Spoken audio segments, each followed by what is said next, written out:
诶，今天我们来聊一个很有趣的英文说法哦，哦，是什么叫做 sit on the fence。？Sit on the fence，坐在栅栏上。没错，你想象一下哦，左边是一块田，右边也是一块田，然后你就坐在正中间的那个栅栏上面。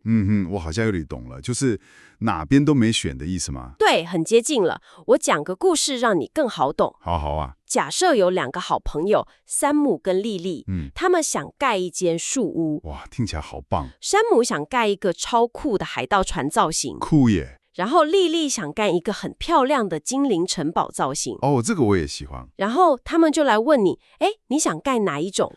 这好难选哦。对不对？海盗船很酷，可是精灵城堡也很梦幻，你一直没办法决定。真的，我可能会想很久。这个时候啊，你就是 sitting on the fence， 意思就是你犹豫不决，没办法做出选择啦。啊，我懂了，这个说法真的很有画面感诶，就是保持中立，不想选边站。没错，但你知道吗？这个说法之所以会这么有名，其实跟很久以前的一场选举有关系哦。选举，这跟选举有什么关系啊？关系可大了。真的吗？快说来听听。好，那就要回到大概100多年前，在1884年的美国，他们要选总统。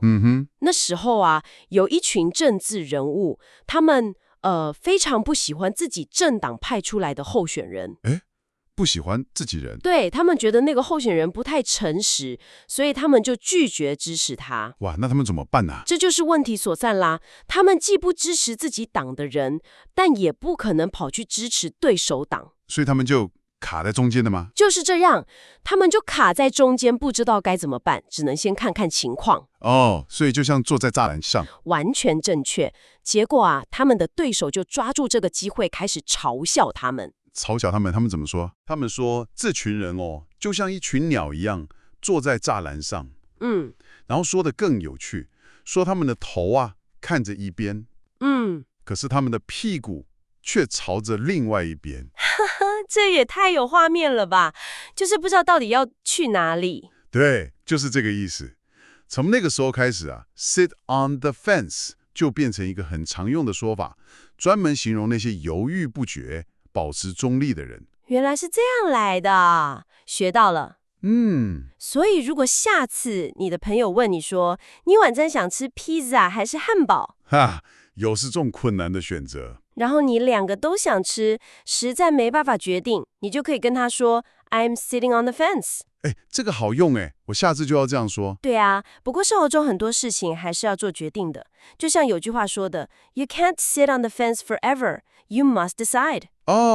你不能永远犹豫不决，你必须做决定。没错。其实这个说法在中文里也有很像的词是什么？比如说我们有时候会听到大人说骑墙派，对对对，好像有听过。或者说先保持观望，指的都是类似的态度。原来如此，这样中英文对照一下就更清楚了。不过啊，在你思考下一个决定之前，也可以想一想这个问题什么问题？就是说，虽然 sit on the fence 常常听起来像是在犹豫不决，好像不太好。对。但会不会在某些时候，先不要急着选边站，反而是一种更聪明的选择呢？